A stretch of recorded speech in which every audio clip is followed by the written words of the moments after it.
el oxígeno y el dióxido de carbono, básicamente, ¿no? En cuanto a los tejidos que forman la sangre, están los ganglios, el vaso y la médula ósea. Lo vamos a ir viendo, pues, ¿no? La hematología estudia los hematíes, que es los glóbulos rojos, también tienen ese nombre, los leucocitos, que son los glóbulos blancos, y las plaquetas, ¿no? Lo que va a hacer básicamente es analizar las proporciones, ¿no? Es decir, la cantidad de células, el estado general de las células, es decir, cómo se encuentran en tamaño, en forma. Perdón, disculpen la bulla. Bien, y también estudia pues las enfermedades provocadas cuando hay desequilibrio de ellas, ¿no? Cuando hay pues de repente alguna alteración en lo que es la forma, lo que es el tamaño, cuando hay menos glóbulos rojos, cuando hay muchos glóbulos blancos de repente. Entonces, eso es lo que estudia la hematología. Hablamos de hematopoiesis, que es el proceso por el que se forman estas células sanguíneas. La hematopoiesis es el proceso que engloba la formación tanto de hematíes, que son los glóbulos rojos, los leucocitos, que son los glóbulos blancos, y las plaquetas. Entonces, la formación de todas estas células, es decir, la parte sólida de la sangre, es lo que llamamos la hematopoiesis, ¿no? Estas células, al ser al ser células, son la parte viva, ¿no? De la sangre, de una muestra, por ejemplo. Entonces, tienen una vida media relativamente corta, ¿no? Entonces, es importante la hematopoiesis para que estos niveles de células sean estables a lo largo de toda la vida, ¿no? Y haya una renovación permanente de estas células. No quiere, por ejemplo, nuestra sangre, los glóbulos rojos, nuestros eritrocitos, solo viven 120 días. A partir del día 120, nuestro sistema, nuestra médula ósea, básicamente va produciendo más glóbulos rojos. No quiere decir que la sangre que tenemos es la que tenemos toda nuestra vida, ¿no? Sino que se va renovando permanentemente de acuerdo también a la demanda, ¿no? A la demanda de necesidades de nuestro cuerpo, ¿no? Los glóbulos rojos, como les mencionaba, viven aproximadamente 120 días. Las plaquetas viven aproximadamente de 8 a 10 días. Los leucocitos, que son pues los glóbulos blancos, los que básicamente se encargan de lo que es la defensa de nuestro cuerpo, eso lo vamos a ver también un poco más adelante, varían según su tipo porque hay varios tipos de leucocitos.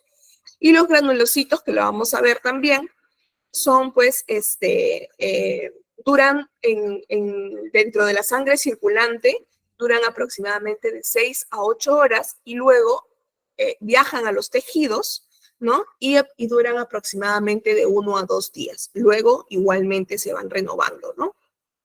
Básicamente esta imagen, esta lámina, es para poder conocer cómo es el proceso, ¿no? No es importante que se sepan pues el nombre de cada célula, el precursor, simplemente es importante saber que en la médula ósea, que es el tejido hematopoyético, que es el tejido que se encuentra pues en todos los huesos, generalmente lo más importante son los huesos largos, como por ejemplo, vemos aquí en la imagen, pues el fémur, ¿no? Son los huesos más grandes, más largos, son los que tienen una médula ósea más prominente.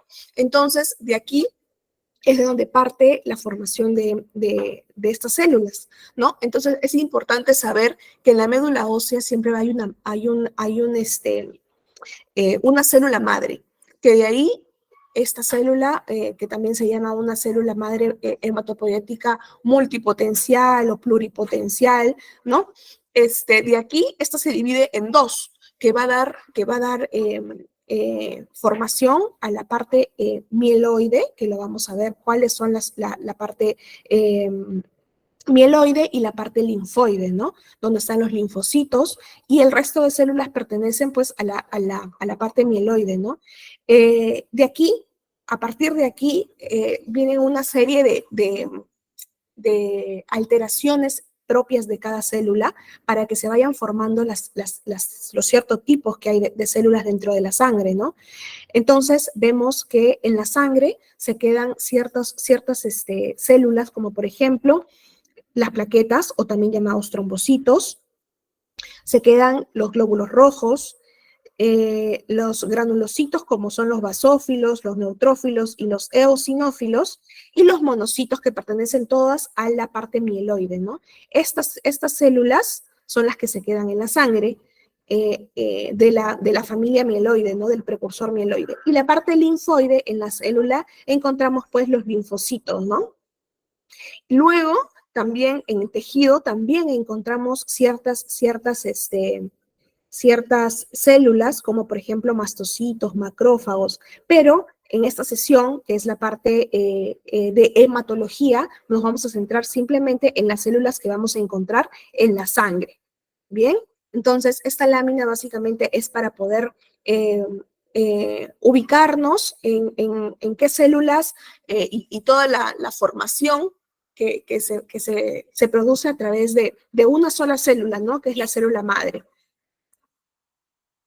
Dentro de la hematopoiesis también es importante saber cuánto de células se producen, ¿no? La producción diaria, por ejemplo, de hematíes, que son los glóbulos rojos, y las plaquetas, son aproximadamente 2.500 millones por kilo de peso, ¿no? Entonces, imagínense cuánto de eritrocitos tenemos por litro de sangre, ¿no?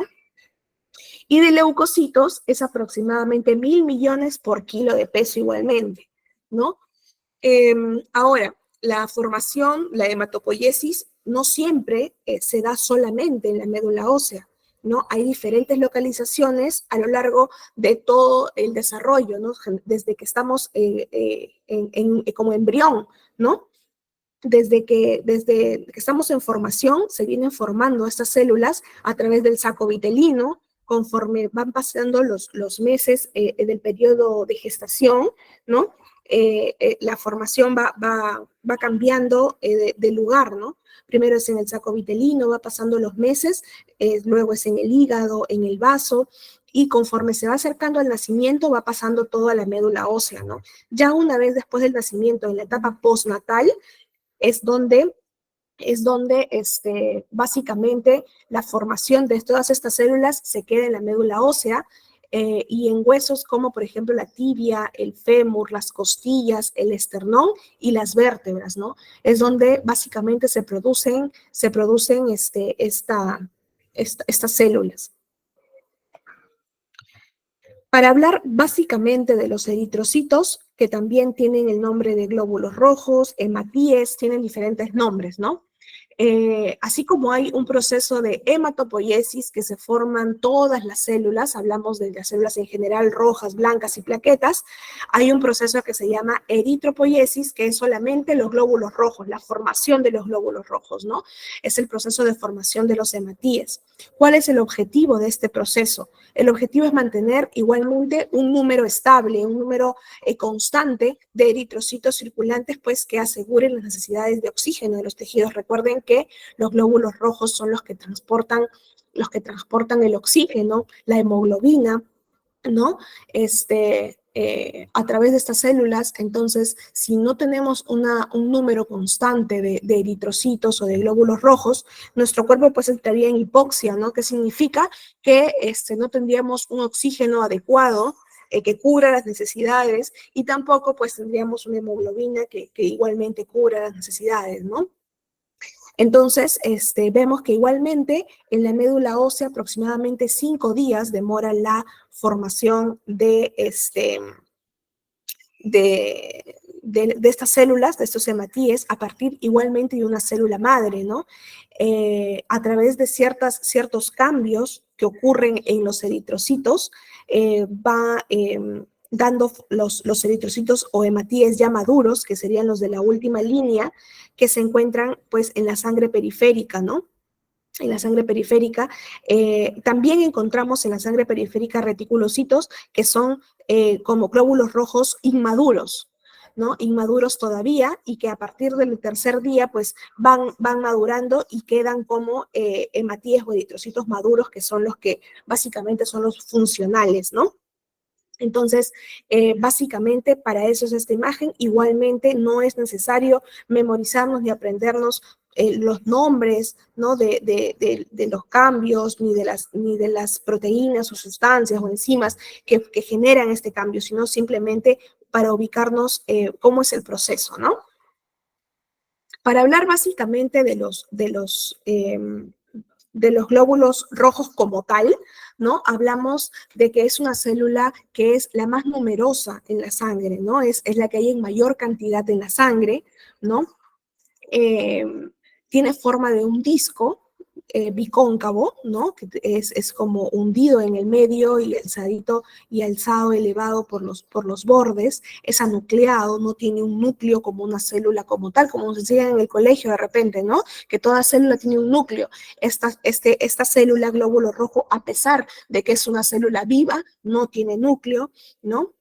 Tiene un diámetro de 7.5 micras, ¿no? Tiene 2 micras de espesor en la parte periférica, por eso es más grueso en la parte periférica, en los bordes, y tiene una micra en la parte central, es decir, es hundida en la parte central. ¿Por qué tiene esta forma los glóbulos rojos? No es característico. ¿Por qué? ¿Por qué? Porque el glóbulo rojo tiene que viajar y adaptarse y modificar su forma y su tamaño para poder viajar tanto en los vasos sanguíneos más grandes como en los vasos sanguíneos más pequeños, como son los capilares, ¿no? Las venas o las arterias más pequeñitas, ahí también tienen que entrar los glóbulos rojos, ¿no? Entonces, por eso su forma es tan característica para que pueda ser moldeable, ¿no? Y no haya de repente no sufran ningún cambio en su morfología, ni en su forma, ni en su tamaño, que sea patológico, es decir, que sea, que genere alguna enfermedad, ¿no? Sino simplemente es para su transporte. ¿Cuál es la función principal de los eritrocitos? Es básicamente el transporte de gases, como lo mencionaba al inicio, ¿no? El transporte de gases, el oxígeno lo transporta desde los pulmones hasta los tejidos, ¿no?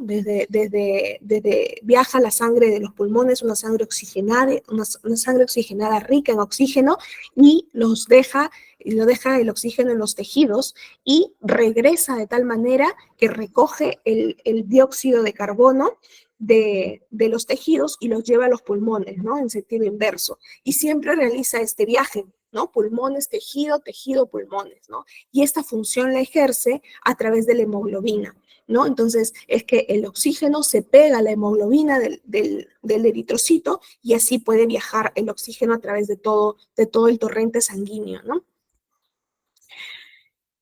¿Hay alguna pregunta hasta acá con respecto al tema que vamos tocando para pasar al otro tipo de célula?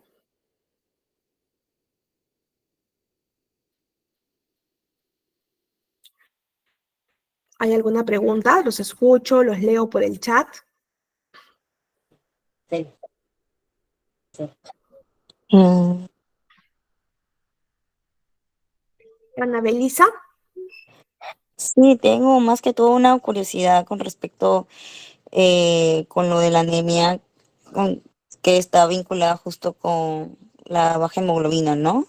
Sí, Este, esa parte no pertenece a la parte clínica como tal, pero ya. lo vamos a mencionar, sí lo he considerado entre las láminas porque es la parte de patología, ¿no? Lo anormal. Primero vamos a conocer lo que es normal y luego vamos a hablar un poquito de lo que es anemia también. Ok, listo, ¿Ya? gracias. Perfecto. Entonces, si no hay ninguna otra consulta, pasamos por lo que son los leucocitos o los glóbulos blancos. Los glóbulos blancos son las células que están encargadas de reconocer y eliminar cualquier agente extraño del organismo. Entonces, básicamente, son las células que luchan contra la infección y generan algún tipo de reacción inflamatoria, ¿no? Cuando nosotros tenemos alguna inflamación, significa que hay una lucha interna entre algún tipo de microorganismo, que puede ser una bacteria, un virus, un parásito, contra un leucocito o un glóbulo blanco, ¿no? Básicamente, los glóbulos blancos son nuestros son nuestros soldaditos dentro de nuestro cuerpo, ¿no? Cuando nosotros realizamos un examen al microscopio que se llama un frotis, que lo vamos a ver también como parte de un examen de laboratorio de hematología, que es básicamente extender una gota de sangre, ¿no? en una lámina teñida, claro, con un tinte adecuado, ¿no? Permite diferenciar los 5 tipos de leucocitos que existen, ¿no? Y cada uno tiene características morfológicas diferentes. Están los granulocitos son un grupo de células de glóbulos blancos que abarca los neutrófilos, eosinófilos y basófilos, ¿no? Estos 3 tipos de células se llaman granulocitos. Tenemos los linfocitos y los monocitos también, que son parte de los leucocitos, ¿no? Entonces, aquí reconocemos cada uno de ellos, ¿no? Aquí reconocemos los tipos de leucocitos que tenemos, ¿no? El neutrófilo, eosinófilo y basófilo, recuerden que son los granulocitos. ¿Por qué? Porque tienen como pequeñas gránulos, ¿no? Vemos alrededor de cada célula tienen como pequeños gránulos, entonces se les llama granulocitos. El monocito y el linfocito son los 5 tipos de leucocitos que existen. Y el eritrocito, que ya lo hemos visto, ¿no? Y las plaquetas. El macrófago, luego vamos a tocar sobre qué tipo de célula es el macrófago. Los glóbulos blancos, la función principal es básicamente la fagocitosis y la muerte de microorganismos. ¿Qué significa? Que los granulocitos se encargan de fagocitar. ¿Qué significa fagocitar? Por ejemplo, tenemos aquí un leucocito, que vemos toda esta mancha, es un tipo de leucocito. Es un tipo de leucocito que está fagocitando. ¿Qué significa? Que básicamente envuelve a las bacterias. Estas de acá, estos palitos que vemos son bacterias que las envuelve, las encapsula dentro de su, como si se las comiera, ¿no? De tal manera que no permite que estas bacterias generen algún tipo de patología o de enfermedad, ¿no? Entonces, es como que las encapsula de tal manera que se las come, ¿no? Eso se llama fagocitosis, ¿no? Y la muerte de estos microorganismos, ¿no? Ahora, los linfocitos y los monocitos son básicamente responsables de la inmunidad. Cuando nosotros de repente a veces decimos, se ha enfermado porque su sistema inmunológico está débil, ¿no? Entonces significa básicamente que los leucocitos pues no están funcionando, no están realizando la función principal, que es aportar la inmunidad, ¿no? La inmunidad celular, ¿no? Y producir anticuerpos básicamente, ¿no? Entonces eso es la función principal de los leucocitos, ¿no? La fagocitosis de microorganismos, que en este caso vemos que son bacterias, pero pueden ser de repente un virus, un parásito, ¿no? Un protozoario, diferentes microorganismos, ¿no? Entonces los fagocita y los mata, ¿no? De alguna manera. Y los linfocitos y monocitos básicamente pues son responsables de la inmunidad y la producción de anticuerpos. Los leucocitos, de acuerdo al tipo de leucocitos, varían en sus valores normales, ¿no? En la cantidad de leucocitos que existen, ¿no? Por ejemplo, cuando nosotros nos tomamos un hemograma, lo primero que vemos para ver si hay infección son los leucocitos. En un adulto promedio, en un adulto normal, que no tiene ninguna patología, los leucocitos deben estar, nosotros aquí en esta imagen los hemos considerado por litro de sangre, pero en un hemograma los parámetros generalmente son de acuerdo al tipo de instrumento o al tipo de máquina con el que se va a leer, ¿no? Ese tipo de examen de laboratorio.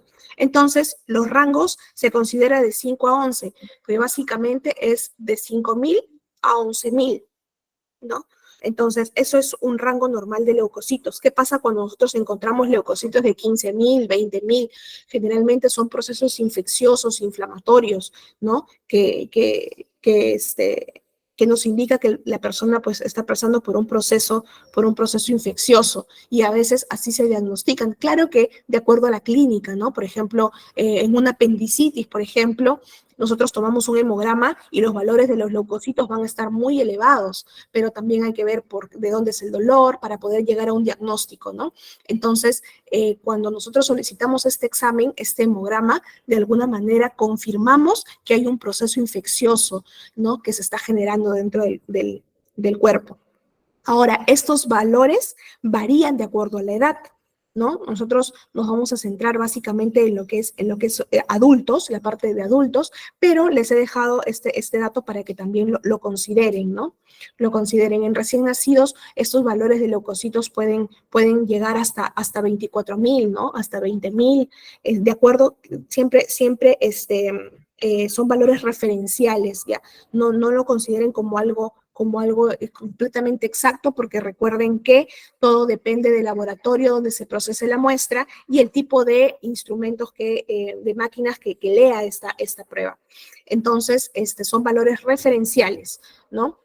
En recién nacidos, como les comentaba, puede llegar hasta 20.000, 24.000, ¿no? Porque el sistema inmune recién se está formando, recién está en un proceso de formación, y cualquier agente, pues es algo extraño para el organismo de un recién nacido, ¿no? Y lo consideran los leucocitos como algo patógeno, ¿no? Entonces, por eso siempre están elevados los leucocitos, ¿no?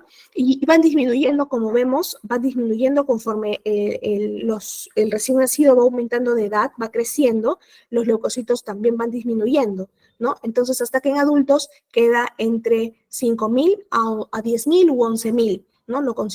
Se considera como valor normal. Ya, ese es el valor que ustedes deben considerar siempre al leer un hemograma. Luego, el recuento diferencial en adultos, es decir, cada tipo de leucocito significa algo, que lo vamos a ver. Los neutrófilos los pueden dar el valor normal como en porcentaje o como un número exacto, ¿no? Por ejemplo, los neutrófilos pueden ir entre 40% a entre 65 o 75%. Recuerden siempre que son valores referenciales, ¿no? Entonces, entre ese rango debe estar los neutrófilos, ¿no? Y un valor como un número es entre 2.000 a 7.500 aproximadamente, ¿no? Entonces, de acuerdo al laboratorio y al tipo de valor que le den, se lo pueden dar en porcentaje o se lo pueden dar en número. Hay algunos laboratorios que brindan los dos resultados, ¿no? Los linfocitos igualmente, ¿no? Lo normal es que estén entre 20 y 50%. ¿Qué significa el porcentaje? Significa que hay entre 20 y 50% de linfocitos en la sangre de la muestra, ¿no? Que es lo normal, ¿no? Los monocitos pueden ir de 2 a 10%, los eosinófilos del 1 al 5 o 6%, y los basófilos deben estar siempre menor del 1%. Bien, entonces esos son los valores normales referenciales que se toman en un hemograma. En cuanto a las plaquetas llamamos, o los trombocitos, son pequeñas células igualmente discoides, de aproximadamente su máximo tamaño son 3 micras, ¿no? Que una vez que se forman en la médula ósea, son liberadas y pasan a la sangre, ¿no? Sus niveles son, recuerden que cuando vean así un 10 y un número en potencia y por litro, generalmente son números que se da por litro de sangre, que actualmente se considera por microlitro para poder exactamente tener un valor. Entonces, aquí consideramos entre 150.000 a 450.000 o a 400.000, ¿no? Entonces, ese es el valor normal, entre 150 y 400. Eso es lo normal que debemos ver en el hemograma, ¿no? No existe una reserva medular de plaquetas, ¿ya? No es de que se forman las plaquetas y hay una reserva, sino que todas las plaquetas que se forman están, el 80% circulan en nuestra sangre, en toda la sangre periférica, y el 20% está en el vaso, ¿no? ¿Cuál es la función principal de las plaquetas? Se activan, están ahí presentes, pero no están activas. Se activan cuando reconocen un endotelio o un vaso, por ejemplo, un vaso sanguíneo que se ha dañado, ¿no?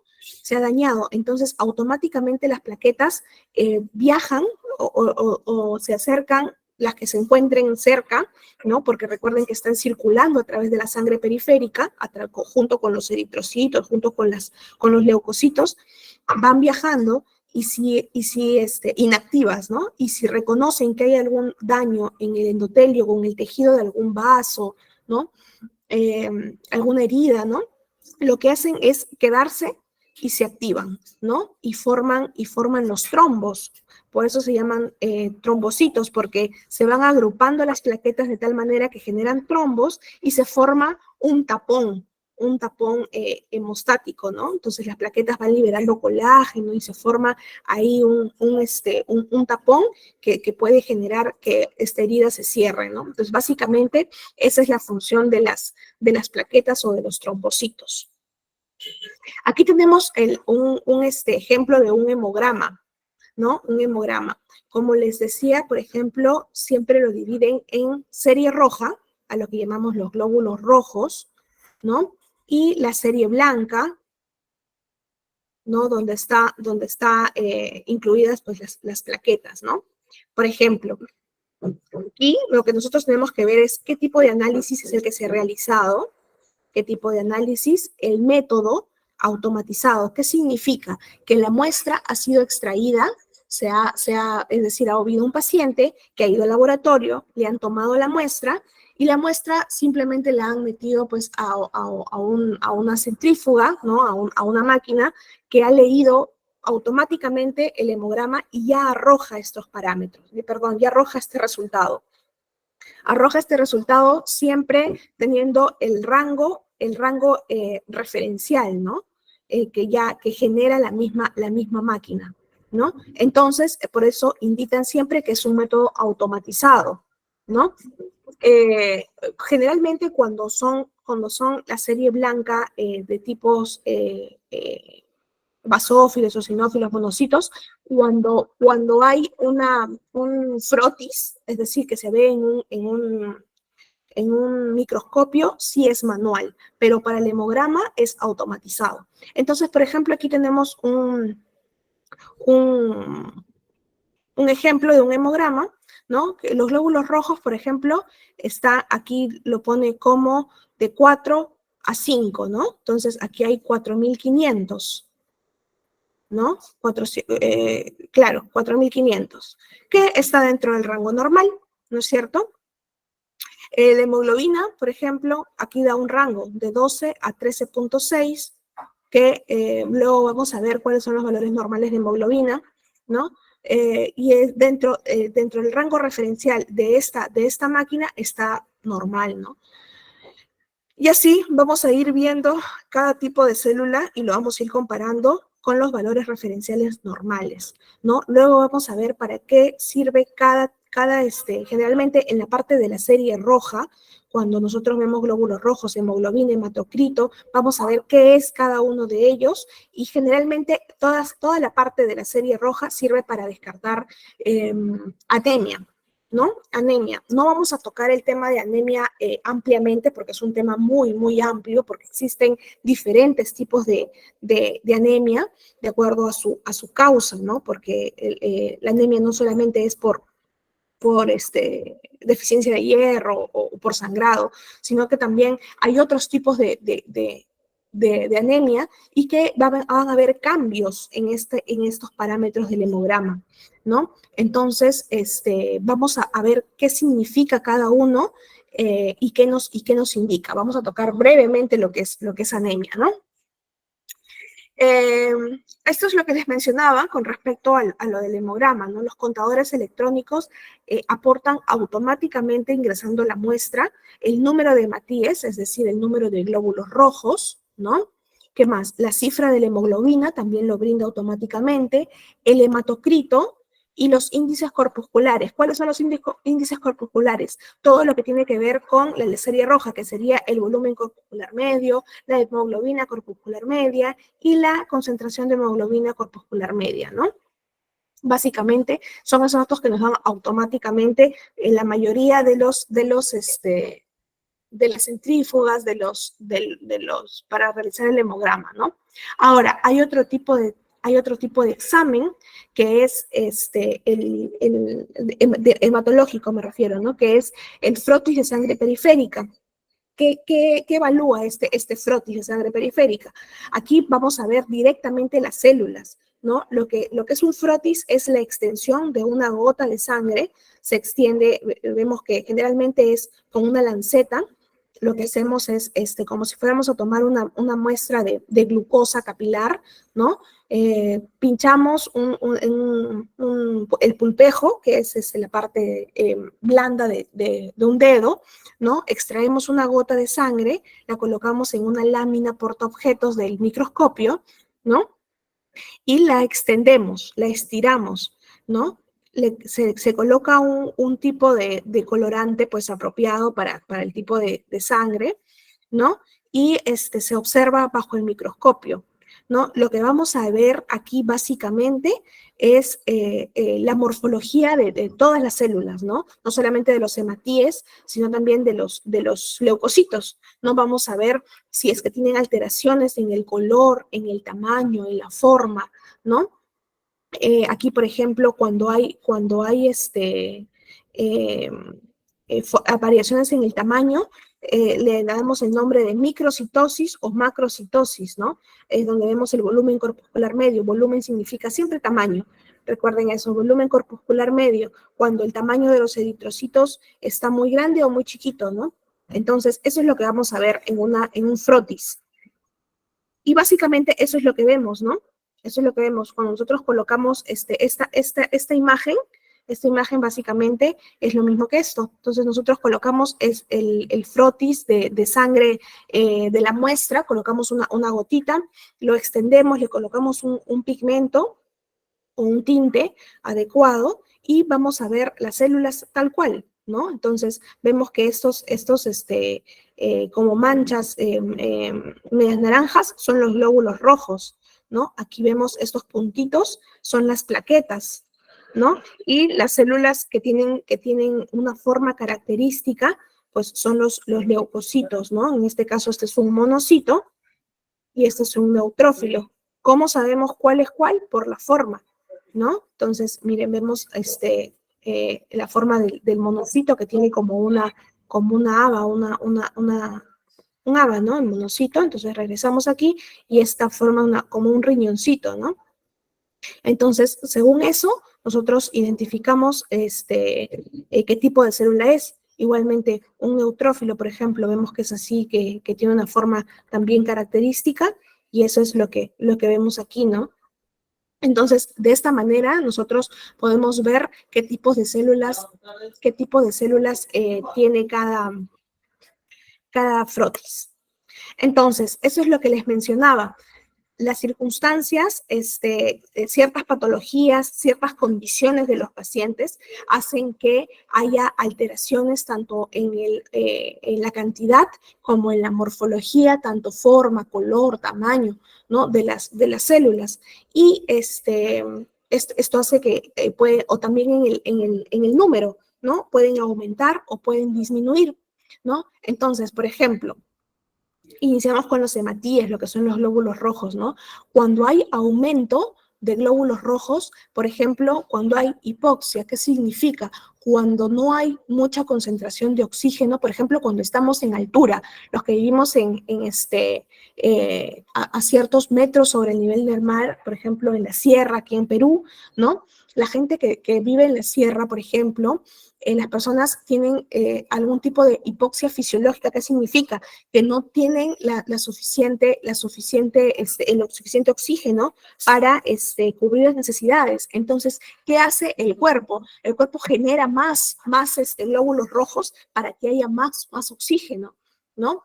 Entonces, es un tipo de compensación, ¿no? Entonces, por eso es cuando una persona de la costa, por ejemplo, los que vivimos aquí en Perú, vamos a la sierra, nos cuesta un poco adaptarnos porque el oxígeno que tenemos en nuestros glóbulos rojos no cubre las necesidades de estar en la altura, ¿no? Entonces, de alguna manera, nuestro cuerpo tiene que adaptarse y genera mayor cantidad de glóbulos rojos, ¿no? Ahora, hay otras condiciones, esa es la parte fisiológica, ¿no? Pero hay otras condiciones, como por ejemplo la parte oncológica de tumores, que hacen que haya un mayor número de glóbulos rojos, también hormonas como los andrógenos, el estrés también puede generar un tipo de aumento de glóbulos rojos compensatorio, ¿no? Hay ciertas patologías como policitemia vera y condiciones familiares genéticas, ¿no? También hacen que haya un aumento de glóbulos rojos. Y la disminución de los glóbulos rojos básicamente está asociado con el tipo de anemias, ¿no? Como les mencionaba, dice anemias porque no hay un solo tipo de anemia. Luego lo vamos a ver, hay diferentes tipos de anemia, según la causa, ¿no? Ahora, en cuanto a los leucocitos, vemos, por ejemplo, que hay aumento, vamos a hablar a nivel general, ¿ya? A nivel general. Generalmente los neutrófilos aumentan cuando hay infecciones e inflamaciones. Entonces, si es los neutrófilos los que aumentan cuando hay lo que le decía lo de los leucocitos, ¿no? Los leucocitos aumentan cuando hay infecciones e inflamaciones. Entonces, si nosotros volvemos al hemograma y nosotros, por ejemplo, aquí vemos que los leucocitos están muy elevados, aquí nosotros habíamos visto, por ejemplo, en el valor referencial que era de 5.000 a 11.000, ¿no? De 5.000 a 11.000, pero por ejemplo, este laboratorio lo considera de 4.000 a 10.000. Por eso es que les digo que los valores siempre son referenciales de acuerdo al laboratorio que procese la muestra.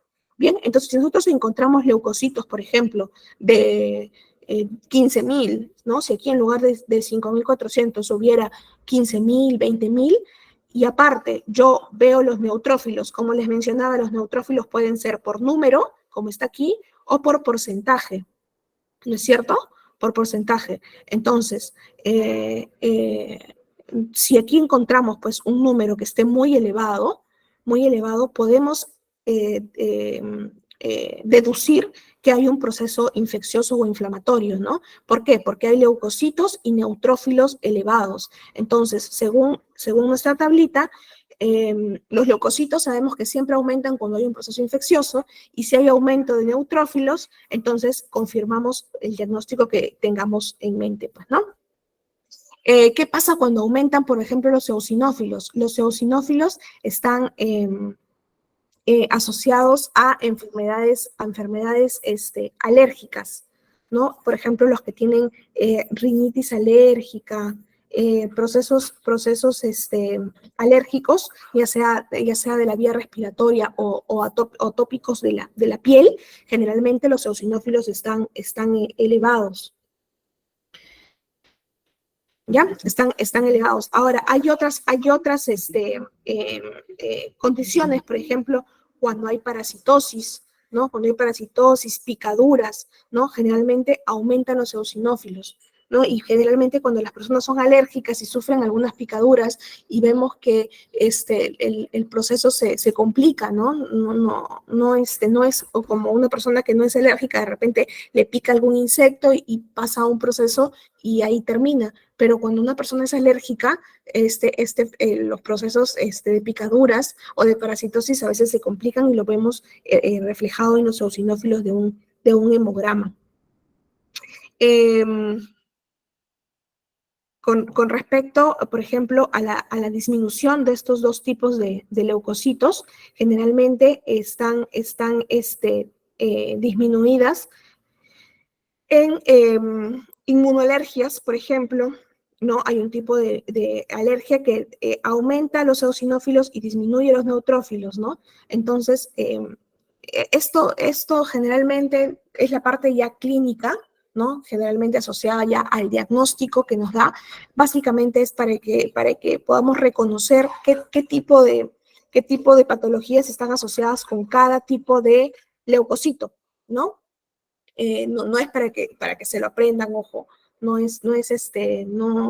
tienen que memorizarlo esto, simplemente lo que tratamos de memorizar son los valores referenciales, los valores normales, ¿no? Para poder interpretar un hemograma.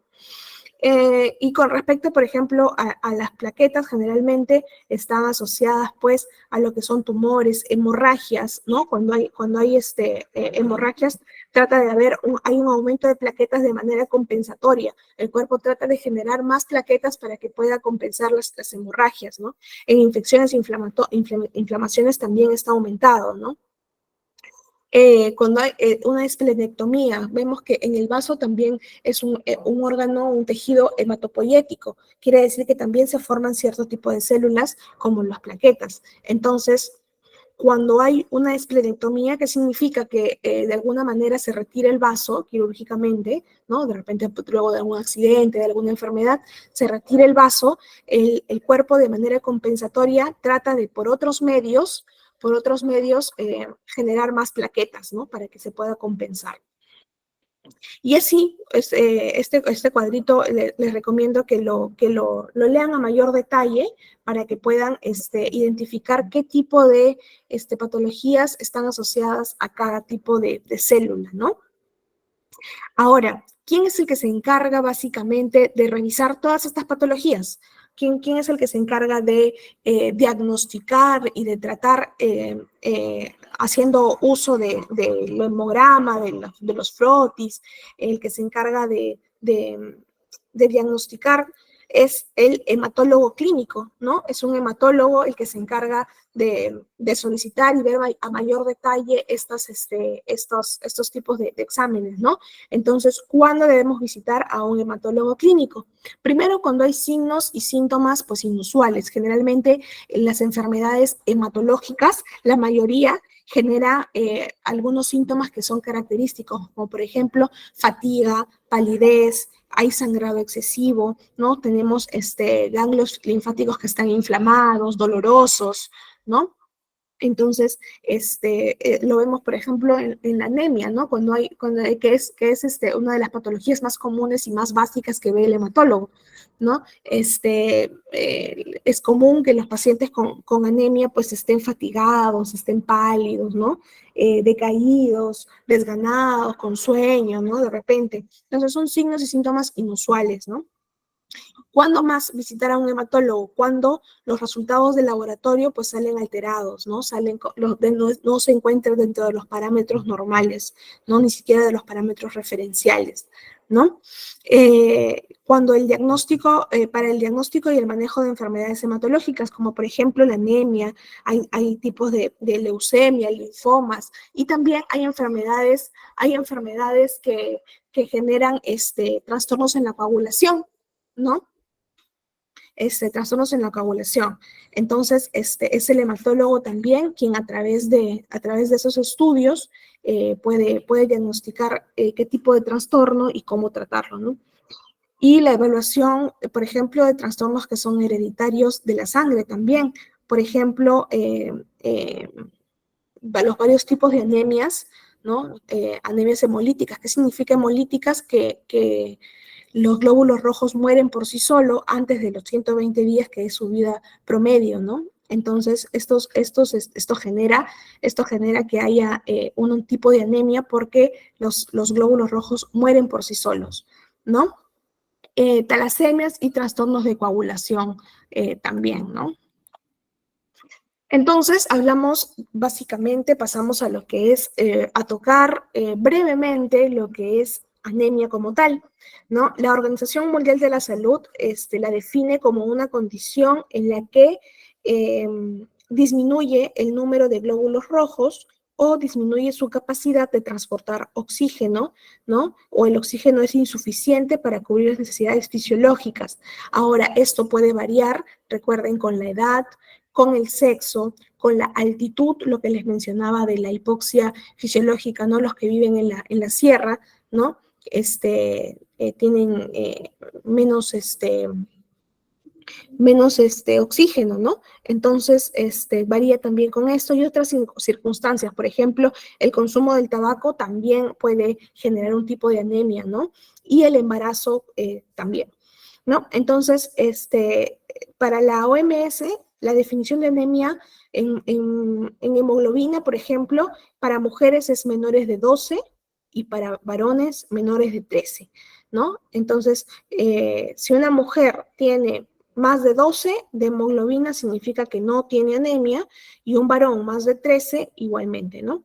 Ahora, hay, como les decía, hay otros parámetros para diagnosticar anemia, como por ejemplo el recuento eritrocitario, ¿no? Hay que contar cuántos eritrocitos hay por litro de sangre, ¿no? Entonces, esos son los valores. Para mujeres, menor a 3.8 de un recuento eritrocitario indica que está asociado a anemia, y en varones de 4.5, ¿no? Menor de 4.5. Y el hematocrito igualmente.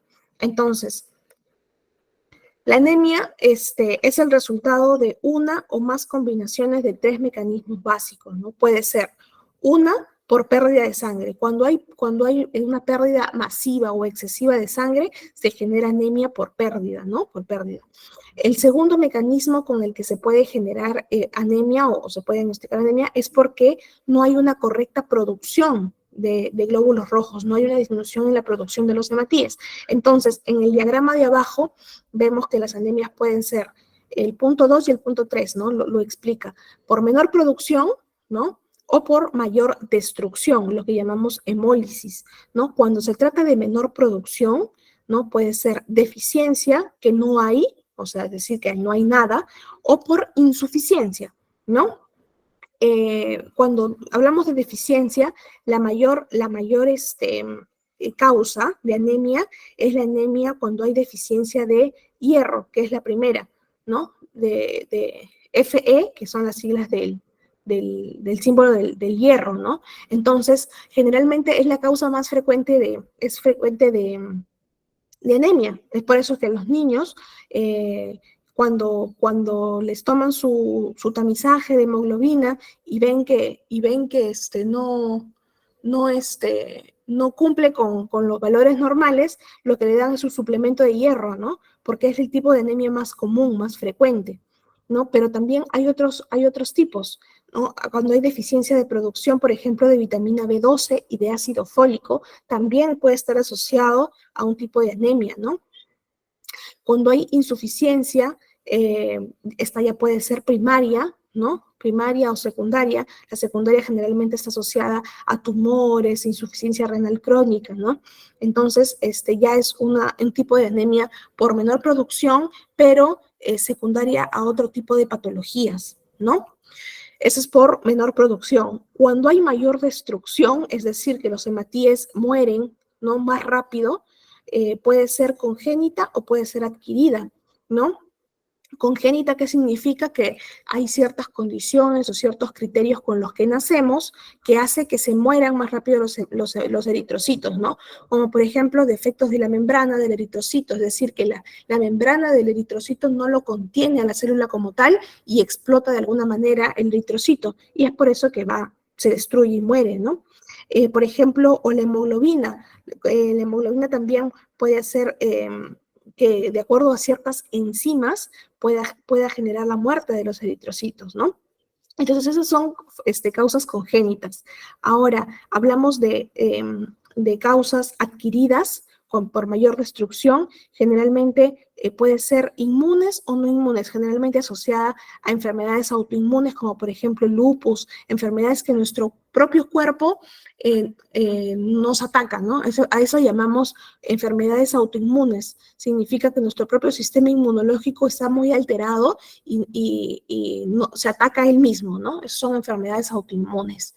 Entonces, ya sabemos que hay diferentes tipos de anemia asociado a mecanismos diferentes, ¿no? Que puede ser por pérdida de sangre, que es la más frecuente, por disminución en la producción de los hematíes, que la más frecuente aquí sería por pérdida de hierro, ¿no? Y el exceso de destrucción de hematíes, ¿no? O la hemólisis. Ahora, en la práctica clínica, el diagnóstico de la anemia se realiza no solamente con la cifra de hemoglobina, sino también otros parámetros que lo vemos en el hemograma. Por ejemplo, bueno, la hemoglobina ya sabemos que es un dato que automáticamente nos da nos arroja el hemograma, ¿no? Pero ¿qué es el recuento eritrocitario? Básicamente, lo que les mencionaba es el número de glóbulos rojos en un volumen determinado de sangre, ¿no? Entonces, hay los parámetros que ya hemos visto, ¿no? De acuerdo a cuántos microlitros o litros de sangre, ¿no? Según el laboratorio, nuevamente les repito, que procese la muestra. ¿Y qué es el hematocrito? El hematocrito es el porcentaje del volumen de sangre total que está ocupado por los hematíes, ¿no? Por eso el valor es en un porcentaje. Ahora, en cuanto a la hemoglobina, es el parámetro más importante para el diagnóstico de la anemia, ¿no? O sea, nosotros no podemos diagnosticar anemia si es que no vemos la hemoglobina, ¿no? Entonces, si no en un hemograma no sale la hemoglobina, nosotros no podemos diagnosticar anemia, ¿no? Entonces, es el parámetro más importante. La OMS nos dice que menor de 13 en varones y menor de 12 en mujeres, pero en mujeres que no están gestando, ¿no? En mujeres no embarazadas. Cuando las mujeres están gestando, el valor normal disminuye a menor de 11. En niños de 2 a 9 años, generalmente el valor es de 11.5 y conforme va la edad de los niños es menor también el valor de hemoglobina para diagnosticar anemia, ¿no? El volumen corpuscular medio, pues, es el tamaño promedio de los glóbulos rojos. Recuerden que siempre volumen es tamaño, ¿bien? Entonces, el volumen de los glóbulos rojos, ¿no? Es decir, el tamaño es importante para diagnosticar qué tipo de anemia es, ¿no? Por ejemplo, si el volumen corpuscular es bajo, normal o elevado, por ejemplo, que los glóbulos rojos estén muy grandes o muy chiquitos, ¿no? Entonces, eso nos da un tipo diferente de anemia que ya el hematólogo es el que se encarga de asociarlo a ciertas patologías, ¿no? Y la hemoglobina corpuscular media, pues es la cantidad de hemoglobina promedio que tiene un hematíe. Recuerden que el glóbulo rojo, pues, tiene hemoglobina. Entonces, hay que saber cuánta hemoglobina tiene cada eritrocito, cada glóbulo rojo, ¿no? Entonces, una hemoglobina corpuscular media baja también nos puede indicar un tipo de anemia, ¿no? Entonces, está asociado a eso también. Y por último, vamos a ver este cuadrito, que son valores de referencia, básicamente de los parámetros hematológicos totales en general, ¿no? Vemos que la hemoglobina desde el nacimiento va disminuyendo hasta la vida adulta. Nosotros nacemos con una hemoglobina bastante alta, ¿no? Bastante alta. Y va disminuyendo conforme pasen los años, ¿no? Recuerden que la hemoglobina siempre va a ser menor en mujeres. ¿Por qué en mujeres es menor? Porque está asociado a cuadros como el sangrado menstrual, ¿no? Entonces, en mujeres fisiológicamente ya tenemos un tipo de anemia en algún punto de nuestra vida, hemos tenido de repente en el pico más alto de nuestra edad fértil, ¿no? De repente ahí es donde somos un poco más propensos a tener anemia por el sangrado. Y en los hombres siempre la hemoglobina va a ser más alta porque obviamente no están en este proceso, ¿no? Entonces siempre recuerden que la hemoglobina en varones va a ser más alta que en mujeres. Y les dejo igualmente esta tablita para que puedan revisarlo, ¿no? Y de repente poder practicarlo en algún hemograma que ustedes se hayan tomado o tengan a la mano y se puedan comparar. Recuerden que todos estos datos son valores referenciales y que siempre hay que tener en cuenta el tipo de laboratorio. Bien, entonces, escucho algunas dudas, preguntas, consultas, a ver. Profesora, una consulta. Si al sacarse sangre a una persona, le sale la sangre, pero es demasiado como media combinada con agua. ¿Eso es algo malo? Combinada con agua, ¿cómo así?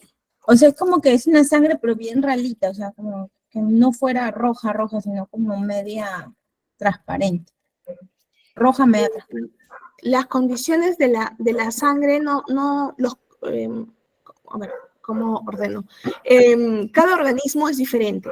Cada organismo es diferente, entonces las condiciones y los criterios que se consideran dentro de la sangre no siempre son asociados a patologías. Por ejemplo, puede ser que si la sangre está, de repente tiene mucho plasma, ¿no? Mucho plasma, entonces hay mayor líquido que sustancias sólidas.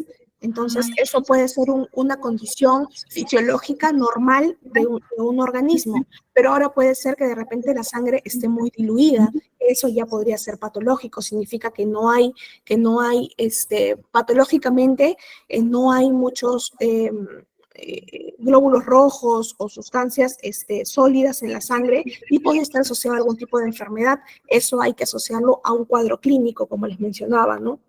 Entonces, puede ser una parte fisiológica, que así es la condición de las personas, o puede estar asociada a patologías si es que hay algún tipo de cuadro clínico y asociarlo. Profesora, también me pasó un caso que le saqué sangre a una persona y la centrifugué porque iba a hacerse un examen de embarazo, pero al centrifugarla siempre se divide, cuando la centrifugo se divide entre plasma y sangre. Pero cuando ese procedimiento en esa persona no se separó, solamente se quedó en sangre, pero en líquida. O sea, como que no podía separarse el plasma porque era muy líquida. ¿Eso es normal o la persona tiene alguna patología? Puede ser que se asocie a alguna patología, habría que evaluar qué sintomatología tiene o tuvo para poder realizarse ese examen, ¿no? No, Entonces, la persona iba por un examen de embarazo, sino que siempre que yo hago el examen de embarazo, le saco sangre y la centrifugo la sangre para poder realizar el examen de embarazo. Y, ¿cómo se llama? Y cuando hice la centrifugación, siempre se sabe dividir la sangre. claro, en plasma y en plasma y la sangre como tal. Pero esta vez no, o sea, me ha tocado casos que no se separan y solamente se queda en sangre, pero muy suelta, como que no pudiera separarse, como que no tuviera consistencia para separarse. De repente habría que evaluar la calibración de la máquina.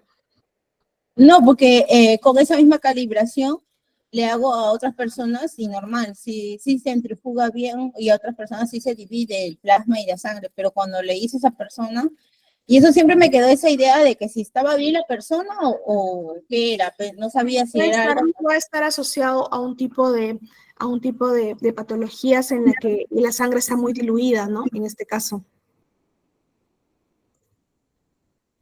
A ver, nos dice Vanessa, quise donar sangre y me salió 13.6 y me dijeron que estaba anémica, que no podía donar. Bueno, en ese punto de 13.6 no está asociado a anemia, pero generalmente cuando tú donas sangre, baja, le llamamos 2 puntos de hemoglobina, entonces probablemente luego sí ibas a quedar con un poco de hemoglobina baja y eso es lo que no se quiere, ¿no? Entonces, generalmente hay de acuerdo a los establecimientos de salud, hay ciertos criterios para poder donar sangre, que me parece que en mujeres es más de 14 o de 15, para que puedan aceptarte una donación de sangre.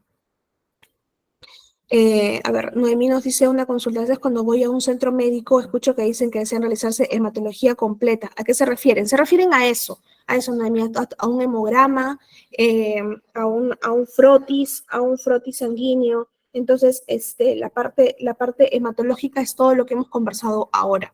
Esa es la parte hematológica. A veces también lo asocian la parte hematológica con perfiles, por ejemplo, un perfil lipídico para ver cuántas grasas hay en la sangre, un perfil renal, pero eso viene a partir de la parte hematológica. Para ver la parte hematológica de la sangre como tal, son los estudios que hemos visto ahora en la sesión de hoy.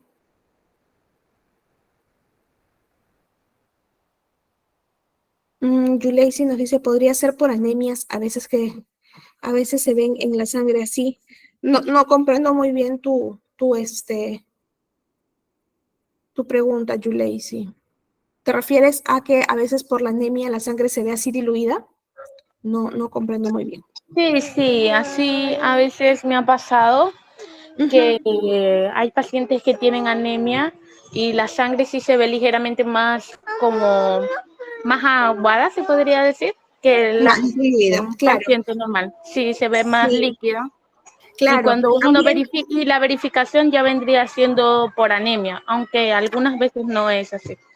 claro, sí, claro. Podría ser un tipo de anemia en la que hay disminución de glóbulos rojos, ¿no? Si sabemos que la parte de las células es la parte sólida y vemos que está disminuido, entonces nos quedamos solamente con la parte líquida, que eso podría dar ese aspecto, ¿no? De la sangre. Por eso les digo que hay que asociarlo siempre con la parte clínica. A ver, Lisbeth nos pregunta, ¿para un análisis de sangre en cuánto tiempo de ayunas debe tener el paciente? Son 8 horas. Son 8 horas de ayunas para realizar algún tipo de examen. Generalmente para los hemogramas no se solicita que estén en ayunas los pacientes, ¿no? Porque no hay ninguna modificación en los resultados o no se ha observado en ningún estudio que haya una alteración en los pacientes con ayunas que en pacientes que ya hayan comido con respecto al hemograma. Ni en el hemograma ni el frotis, pues los pacientes pueden haber comido, ¿no? Pero ahora, si vamos a tomar un examen, por ejemplo, de glucosa, ahí sí, pues, ¿no? La glucosa se modifica cuando el paciente está en ayunas y cuando no. Generalmente, para la glucosa, los pacientes tienen que estar en por lo menos 8 horas de ayuno, por lo menos.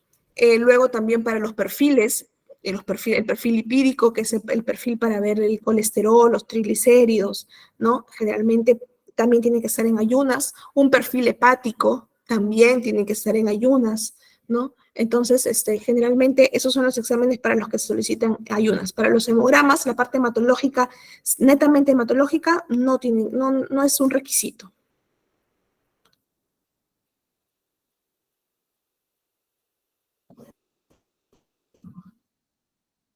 Listo.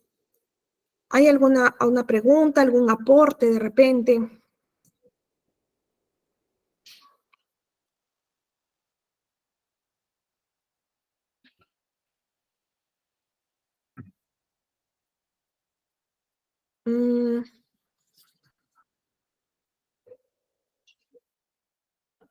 A ver, Noemí nos dice, en los rápidos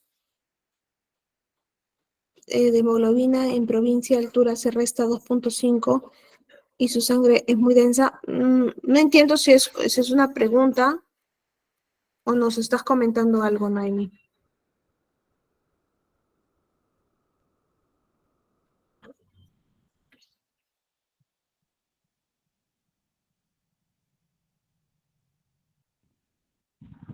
Buena.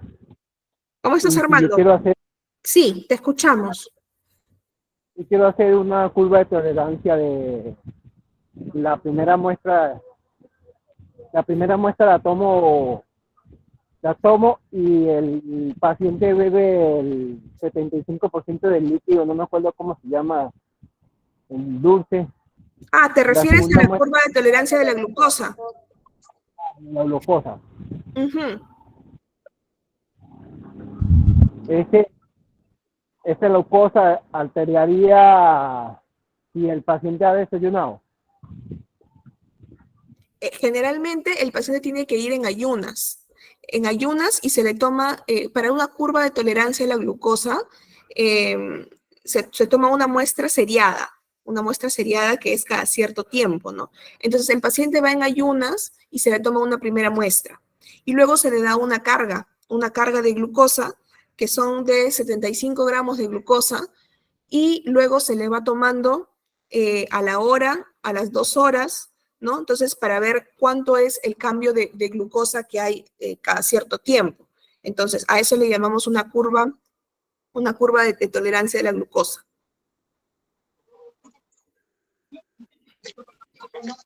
Edinson, te escuchamos. Hola, Edinson, hola. hola Edinson, te escuchamos.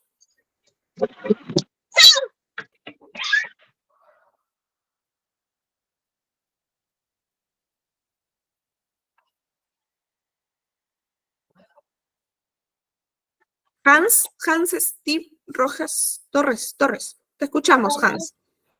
Hola. Buenas tardes. Disculpe, usted había comentado que el mínimo que por lo menos deberían tener un paciente.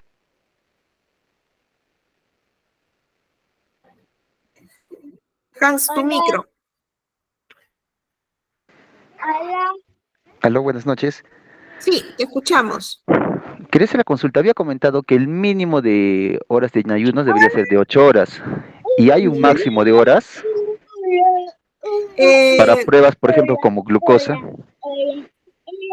Generalmente se considera de 8 a 12 horas sin exceder ese horario porque en nuestro cuerpo luego de un tiempo prolongado de ayuno también hay cierta destrucción de tejido, por ejemplo, o de células en este caso. Por ejemplo, en el tema, volvemos al tema de la glucosa, por ejemplo, cuando un paciente está expuesto a muchas horas de ayuno, nuestro cuerpo entra en glucólisis. ¿Qué significa? Que va a aumentar la glucosa o pueden salir valores altos de glucosa como un medio compensatorio.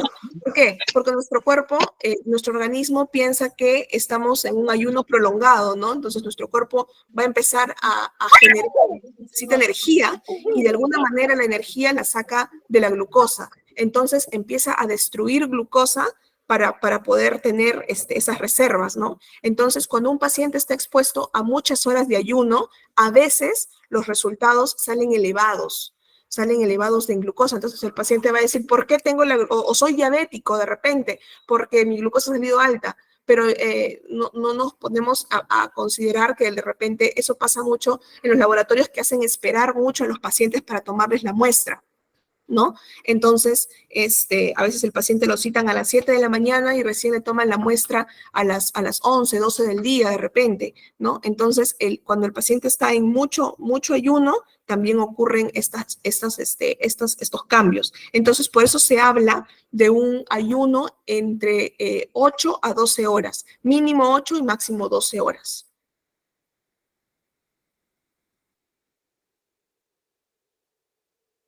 Ulises, buenas noches, te escuchamos.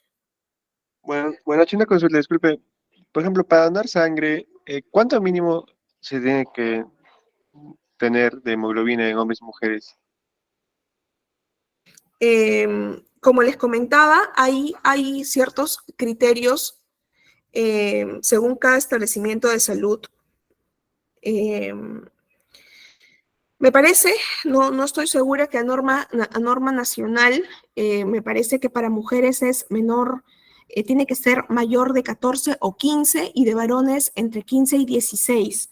No estoy segura de este dato, lo voy a averiguar y se los envío, pero como les comento, cuando hay una hemoglobina en los rangos, en el límite, como por ejemplo 12 en mujeres que ya está casi con anemia, o un punto por encima, por ejemplo 13 en mujeres, al momento de donar la sangre disminuye aproximadamente entre 1.5 y 2 puntos de hemoglobina. Entonces, si yo ingreso a donar sangre con 13, voy a salir con 11, que ya va a ser un diagnóstico de anemia leve, ¿no? Entonces, por eso siempre se trata de que sea por lo menos 2 puntos por encima del valor con el que se diagnostica anemia. Entonces, hay que tener en cuenta eso al momento de donar sangre. Ese dato se los voy a confirmar. Me parece que hay una norma a nivel nacional con los que los establecimientos de salud se rigen para poder aceptar los criterios de donación de sangre.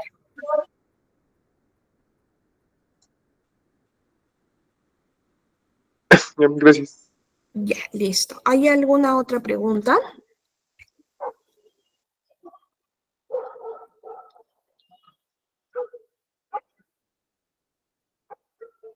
Armando, te escuchamos.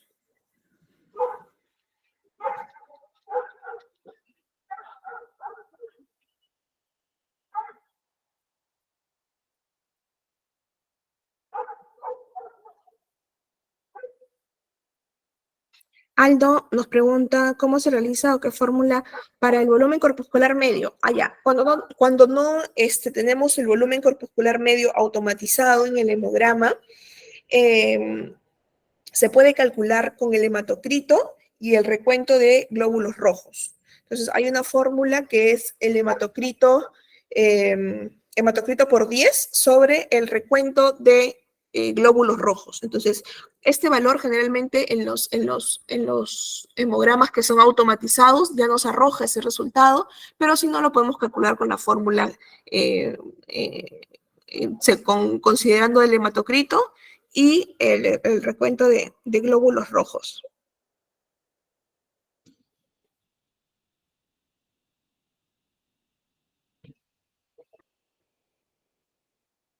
El hematocrito, ¿para qué nos sirve esa referencia? Perdón, no te escuché. Dice que es importante en el análisis demográfico ver los hematocritos, pero ¿para qué? ¿Cómo que nos ayuda como referencia a ver? O sea, como que nos tiene una patología, algo así. El hematocrito también nos sirve para diagnosticar anemia, solo que correlacionamos. Por ejemplo, vemos la hemoglobina, pero también vemos el hematocrito. El hematocrito básicamente es el volumen que ocupa los glóbulos rojos en toda la sangre, ¿no? Entonces,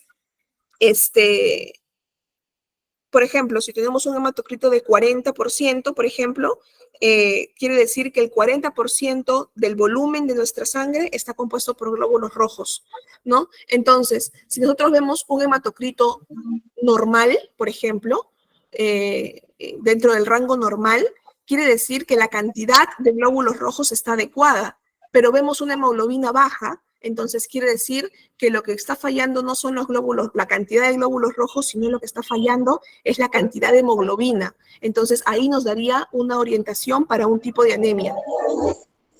¿No es cierto? Entonces eso lo correlacionamos para diagnosticar qué tipo de anemia, ¿no? Si yo tengo una hemoglobina baja y un hematocrito bajo, significa pues que no hay glóbulos rojos y tampoco hay hemoglobina, ¿no? Pero a veces hay variaciones en eso. La hemoglobina está normal, pero tengo un hematocrito muy, muy bajo, ¿no? Entonces significa que no hay la cantidad de glóbulos rojos que tiene que haber, ¿no? Entonces siempre eso se correlaciona para poder identificar qué tipo de anemia es con la que voy a tratar. Alejandro nos pregunta, ¿un técnico puede dar el diagnóstico al paciente? Generalmente el que diagnostica es el personal de salud que solicita el examen. En este caso, pues siempre recomendamos que sea personal médico, el personal de enfermería, últimamente también el personal obstétrico, el personal de obstetras también solicitan algún tipo de, sobre todo, uroanálisis, análisis de orina para las gestantes, ¿no? El diagnóstico debe hacerlo siempre un personal médico o de enfermería, obstétrico, según el caso, que pueda brindar tratamiento. Generalmente el personal técnico no puede brindar un tratamiento, entonces por eso, según la norma, no podría diagnosticar. ¿Puede orientar? Sí. O sea, puede ver, según los resultados de laboratorio, puede indicar a qué más o menos indicar, ¿no? La hemoglobina está baja, orientar más o menos para tranquilizar a veces a los pacientes, ¿no? El resto está normal, por ejemplo, orientarlo, pero no dar un diagnóstico como tal. Aldo, Bueno, voy a hacer un recuento de las fórmulas, para que cuando no hay un resultado automatizado, lo puedan hacer de manera manual también con esas fórmulas. No te preocupes que yo se lo paso para que lo puedan pasar esa información al WhatsApp. Armando, te escuchamos.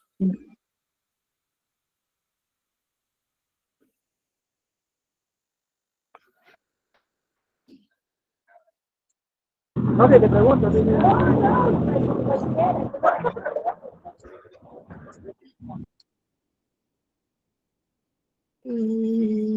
Creo que se activó su micro. Bien, no hay ninguna otra pregunta, duda, aporte. Ana Belisa, te escuchamos. Buenas noches. ¿Cómo está? Una pregunta. A veces en los laboratorios sacamos la hemoglobina manualmente, ¿no? Y manualmente hacemos una relación con respecto al volumen de glóbulos rojos. No se Ujú. hace una relación ahí y se saca la cantidad de hematocrito y de ahí se hace una fórmula y se saca lo que es la hemoglobina. Pero si bien sabemos, a veces eso no es cierto porque a veces la cantidad de glóbulos rojos no, no interfiere en la cantidad de hemoglobina. ¿Cómo saber entonces ahí esa relación de saber si realmente estamos haciendo lo correcto en hacer esa relación con respecto para dar el resultado de hemoglobina? A ver, entiendo que lo hacen de manera manual, me dices, ¿no es cierto? La hemoglobina y el hematocrito lo Sí. calculan de manera manual. Tu pregunta es, ¿qué pasa cuando hay un desbalance entre esto, el hematocrito y el hemoglobina? Ya, porque, o sea, según lo que me he estado escuchando, pues, la relación de esto a veces no es Correcto. Ujú, correcto, o sea, porque a veces puede haber una cantidad de glóbulos rojos ujú. y la cantidad de hemoglobina puede ser, digamos No, así, no no hay está mucho relacionado, no glóbulos está en rojos, claro, relación. no está Ujú. relacionado. Entonces, ¿cómo saber si en la manera manual realmente hacemos una comparación, ¿no? Con respecto a la cantidad de glóbulos rojos, se saca, ¿no? Que según la fórmula, la cantidad de hematocritos y con eso también la hemoglobina. Claro, eso lo haces a través del volumen corpuscular medio, para saber cuánto, si lo haces de manera manual, lo puedes hacer con la fórmula, ¿no? Con la fórmula, y si hay un desbalance en lo que es el hematocrito con la hemoglobina, lo ideal sería pues que el paciente sea evaluado por un hematólogo para diagnosticar qué tipo de anemia es el que tiene, ¿no? Porque, como les explicaba, cuando el volumen corpuscular medio es normal, el hematocrito está dentro de los rangos normales, no hay destrucción, ni pérdida, ni hemólisis de glóbulos rojos, sino de hemoglobina. Entonces, hay que ver por qué hay disminución de hemoglobina. Puede ser porque no hay hemoglobina suficiente o porque los glóbulos rojos no lo están transportando. Entonces, hay diferentes Ah, ok. causas. Entonces, eso lo ve el especialista, el hematólogo clínico. Entonces, hay que diagnosticar qué tipo de anemia es la que tiene. Ok, ¿No ves? entiendo. Ah, Entonces es con respecto al volumen corpuscular medio, ¿no? claro, por eso Hacemos es que esa comparación. correcto, por eso es de que no solamente la hemoglobina se diagnostica, perdón, la anemia se diagnostica con hemoglobina, sino que estos parámetros de recuento eritrocitario, hematocrito, volumen corpuscular medio también es importante, pero no tanto para el diagnóstico de anemia, sino para identificar qué tipo de anemia es la que tiene. Ah, entiendo. Por ejemplo, ahí también podría verse la maduración de los glóbulos rojos, ¿no? Correcto, claro. Ahí vemos, por ejemplo, si es que en la sangre encontramos glóbulos rojos inmaduros, ¿no? Que son, como lo vimos en una lámina de la eritropoyesis, glóbulos rojos reticulocitos que son inmaduros. Entonces, si son inmaduros, hay glóbulos rojos, pero no están transportando la hemoglobina. Entonces, de repente hay un problema en la médula ósea que no está produciendo los glóbulos rojos como tal, ¿no? Entonces, eso lo ve el hematólogo. Ah, ya. Entonces podríamos pensar en este caso, claro que nosotros no podemos dar un diagnóstico, pero ya Ujú. podríamos estar pensando que sería una preleucemia. Claro, un tipo de alteración en la médula ósea, ¿no? Que no podemos diagnosticar, pero nosotros sospechamos, ¿no? Entonces, de acuerdo a los conocimientos, indicarle al paciente que lo mejor sería que lo vea un hematólogo para que le pueda indicar qué tipo de anemia y brindar un tratamiento, ¿no? Gracias. Listo, está bien. A ver, Lisbeth nos dice, en caso de solicitar un examen de análisis de sangre para ver pacientes de artrosis o osteoporosis, sí, lo que nos dice algo, un perfil reumatológico para ver para descartar estas patologías, ¿no? Eso igualmente lo ve el especialista en reumatología.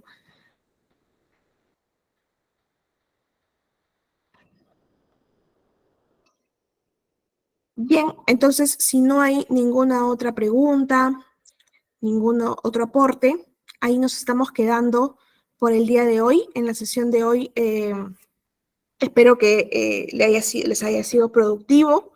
Nos vemos en la siguiente sesión del día sábado, me parece, sí, el día sábado, con el siguiente tema, ¿no? Revisen los valores, revisen comparen con algún, como les comentaba, algún hemograma que tengan ustedes en casa, algún examen, para que ustedes se puedan familiarizar con los valores y sea más rápido identificar cuándo hay algo alterado y cuándo no, ¿no? Cuando está dentro de los parámetros. Entonces, esto es bastante práctica, ¿no? Con una simple, una clase, a veces no se nos quedan los rangos, pero sí es bastante práctica. Entonces les sugiero que se familiaricen bastante revisando hemogramas, ¿no? Ahí nos quedamos por el día de hoy. Les agradezco mucho su participación.